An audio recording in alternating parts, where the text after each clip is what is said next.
¿Qué tal? Buenas noches. Los estoy saludando desde Berlín, en donde los próximos 3 días tendré una serie de reuniones con expertos de varios países del mundo con relación al tema del derecho energético y donde también hablaremos un poco de los cambios que han ocurrido en nuestro país, en nuestra constitución y que ustedes ahora conocen muy bien y los que deberán ocurrir en la legislación secundaria. Y justamente de eso quiero hablar con ustedes esta vez. Como saben, estamos estudiando el módulo que se refiere al marco jurídico de los hidrocarburos. Lo que se refiere al marco jurídico del sector eléctrico será objeto del siguiente módulo a cargo del profesor Manuel Zamora. ¿Qué podemos concluir de todo esto que hemos analizado? Por cierto, hemos leído ya varios capítulos de mi libro sobre el derecho energético ambiental, que desafortunadamente está justo ahora en proceso de ajuste. Pronto estará la segunda edición ya con todos estos cambios, pero ustedes han podido leer varias cosas en estos materiales que hemos ido subiendo y que son los borradores de esta segunda edición. ¿Qué podemos concluir con relación específicamente a los hidrocarburos? Primero, la reforma constitucional de 2013 es una reforma que podemos calificar de simple, pero al mismo tiempo de trascendente.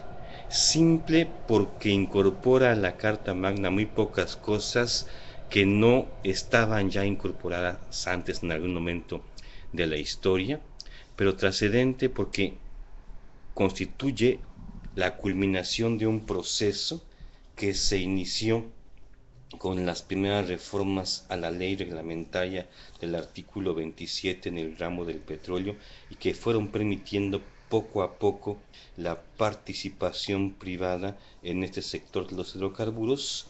En 2008 recordemos que se permitieron los contratos de servicios múltiples que hacen factible que prácticamente cualquiera de las actividades monopolizadas pueda ya desde ese entonces ser conducida por particulares, pero decía trascendente porque con esta reforma se finaliza precisamente ese proceso.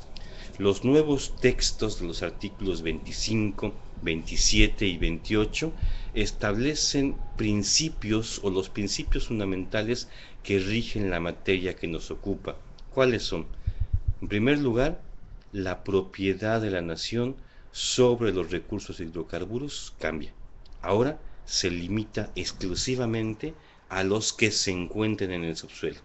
Una vez que los hidrocarburos salen del subsuelo, pueden ser objeto de propiedad privada.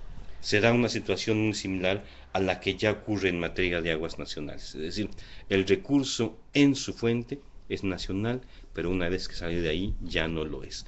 En segundo lugar, en monopolio público sobre las actividades que integran la industria petrolera, se reduce exclusivamente a la exploración y explotación de hidrocarburos.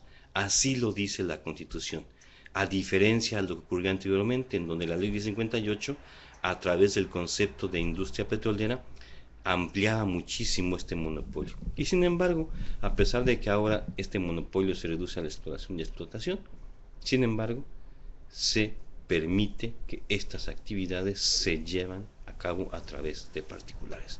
En efecto, y en tercer lugar, se mantiene la prohibición de otorgar concesiones para la explotación y exploración de hidrocarburos, pero se permite la celebración de diversos tipos de contratos que ustedes ya lo vieron en el texto. En el fondo son tanto los contratos de riesgo de los años 40 como los contratos de servicios múltiples del año 2008, como los nuevos contratos de utilidad compartida, que aunque se llamen contratos, no son otra cosa más que simples y llanas concesiones. De tal manera que hay una pequeña trampa en la Constitución. En cuarto lugar, aunque no es el tema que quiero tocar, en materia de electricidad, ya solo se consideran como estratégicas las actividades de planeación y control del sistema eléctrico, así como los servicios de transmisión y distribución de energía eléctrica. Igual que en el caso del petróleo, se reduce mucho el ámbito del monopolio público. En quinto lugar, la Comisión Reguladora de Energía y la Comisión Nacional de Hidrocarburos se elevan a rango constitucional, se les da autonomía, se convierten en órganos de regulación. No es que eso no lo hicieran antes, pero ahora lo dice claramente la Constitución. En sexto lugar, se crea un fideicomiso público llamado Fondo Mexicano para la Estabilización y Desarrollo, cuyo objeto es recibir, administrar y distribuir los ingresos derivados de las rentas petroleras.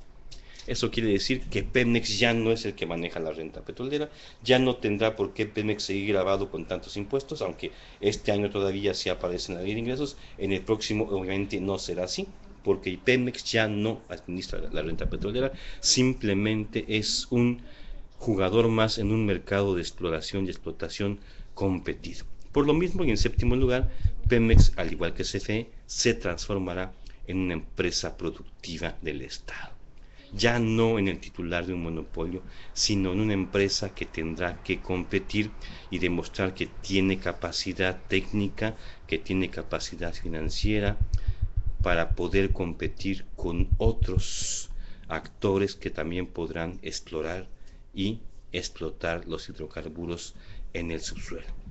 En octavo lugar, se crean los Centros Nacionales de Control de Gas y de Control de Energía como nuevos brazos del Estado mexicano para el control de una parte importante del nuevo sector energético, abierto y competido.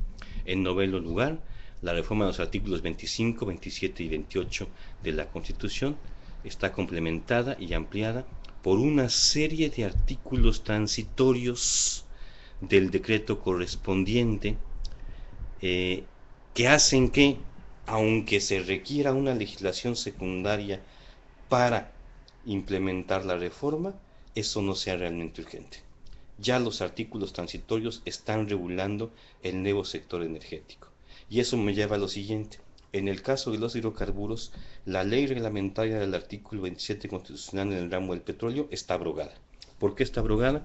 Porque ya no tiene fundamento constitucional, porque contradice a lo que dice ahora la Constitución y porque los artículos transitorios dicen lo que deberá señalar la nueva ley que en la materia se expida y de hecho regulan ya esos aspectos. Por lo tanto, aunque la legislación ya no se emitió en tiempo, recordemos que según nuestras lecturas había un plazo de 4 meses para emitir una nueva ley reglamentaria del artículo 27 en el ramo del petróleo y ese plazo ya venció. Aunque haya sido así, eso realmente no es un problema.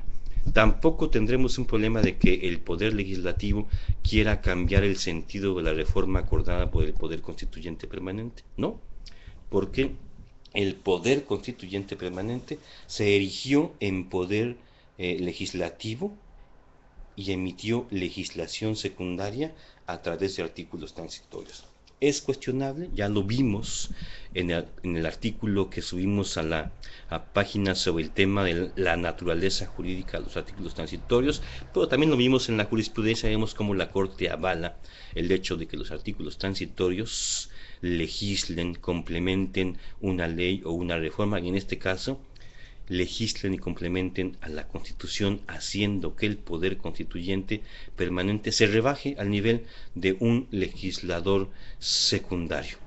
Sin embargo, hay cosas que no se legislaron, ni en los artículos 25, 27 y 28, ni en los transitorios, y que eran importantes, y que dieron de hecho fundamento a la necesidad de esta reforma. Uno, la regulación de la explotación del gas oil shale a través del método o de los métodos de perforación horizontal y fracturación que justificaron la reforma porque dijeron Pemex no tiene experiencia en esto y por eso se requiere abrir el sector. Sin embargo, ninguno de los preceptos de la reforma ni los transitorios se refiere a este tema. Y en segundo lugar, los yacimientos compartidos en el Golfo de México, que es otro de los temas importantes. Capacidad técnica, operativa, y tampoco crea una agencia realmente importante. Y otro tema, los artículos transitorios dicen que habrá de emitirse una ley sobre energía geotérmica. Eso es todo lo que dice esta reforma en cuanto a energías renovables. No se toca el tema de energías renovables. Por lo tanto, es una reforma que simple y sencillamente, ataca el tema que interesaba atacar, que el sector petrolero se abra, que Pemex no se venda, pero que se debilite. o que su caso se transforme y pueda competir. Veremos qué es lo que ocurre. No esperemos mucho de una legislación que simplemente va a regular cómo se firman los contratos y cómo se paga por esos contratos, cosas que, como ya lo comenté, de suyo ya dicen los artículos transitorios. Con esta presentación breve y que resume lo que hemos hecho, me encantaría que pudiéramos discutir. El foro está abierto, como ustedes ya lo saben, lo he abierto el día de hoy, lo dejaré abierto los próximos 3 días y voy a complementar esta presentación mía con algunas entrevistas que haré aquí en Berlín con estos profesores expertos de otros países. Les pediré que nos digan su opinión sobre la reforma en México o cómo la ven esta reforma desde sus países y desde sus sistemas jurídicos y la compartiremos con ustedes. Muy buenas noches, que la pasen bien. Hasta luego.